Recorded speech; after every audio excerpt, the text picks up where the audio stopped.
हाँ जी स्टूडेंट्स, हम अपना पाठ चिड़िया की बच्ची पढ़ रहे थे। हमने पिछले वीडियो में क्या पढ़ा था कि जो चिड़िया होती है वो वहाँ से जाना चाहती है, तो जो सेठ होता है उसे अपनी बातों में लगा लेता है। वो उसे बहुत रोकने की कोशिश करता है कि तुम रुक जाओ, पर वो कहती है कि नहीं, मतलब मैं अपनी माँ के पास जाना चाहती हूँ।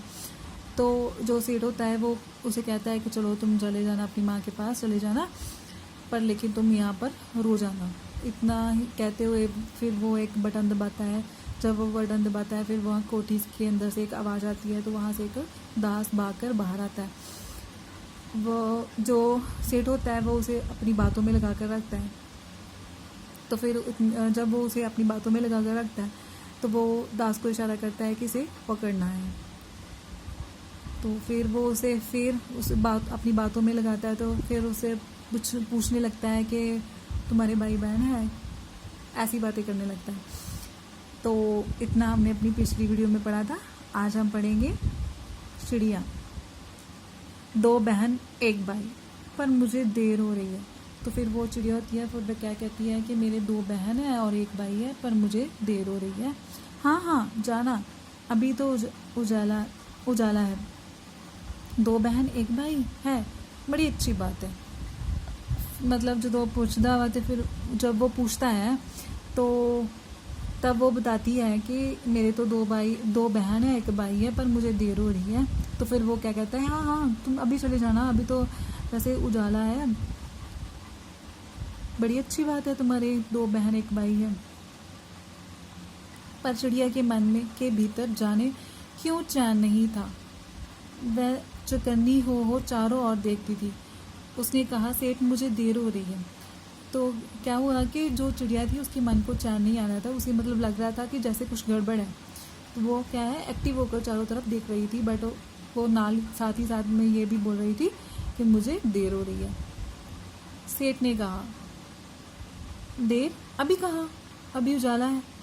मेरी प्यारी चिड़िया, तुम अपने घर का इतने और हाल सुनाओ, भय मत करो। तो फिर वो सेठ कहता है कि अभी देर कहाँ हुई है, अभी तो उजाला है। तुम अपने घर का और हाल बताओ, डरो मत। चिड़िया ने कहा, सेठ मुझे डर लगता है, माँ मेरी दूर है, रात हो जाएगी तो राह नहीं सूझेगी। तो फिर वो जवाब देती है कि मुझे डर लगता है, मेरी माँ दूर है, अगर रात होगी तो मुझे राह नहीं पता चलेगा। इतने में चिड़िया को बोध हुआ कि जैसे एक कठोर स्पर्श उसके देह को छू गया।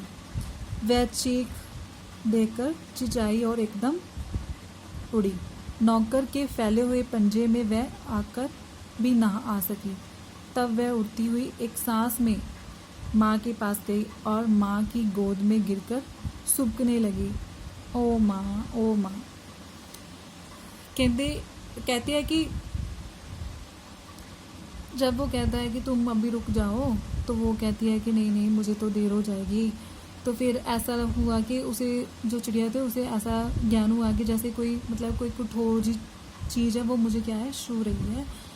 तो वो ये देखकर एकदम चहचहाई और एकदम उड़ गई। नौकर ने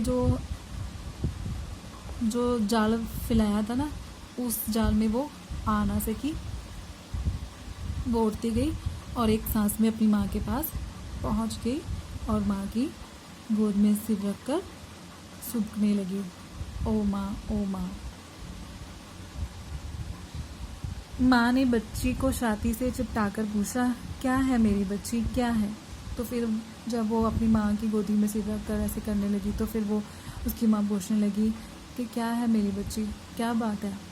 पर बच्ची काँप कर माँ की छाती से और चिपक गई। बोली, कुछ नहीं, बस सूखती रही। ओ माँ, ओ माँ। मतलब जब उसकी माँ पूछने लगी तो उसने कुछ नहीं बताया। फिर वो मतलब अपनी माँ से चिपकी रही। उसने बोला, कुछ नहीं। बड़ी देर में उसे डंडास बंधा और तब वह पलक मीच उस छाती में ही चिपक कर सोई, जैसे अब पलक ना खोलेगी।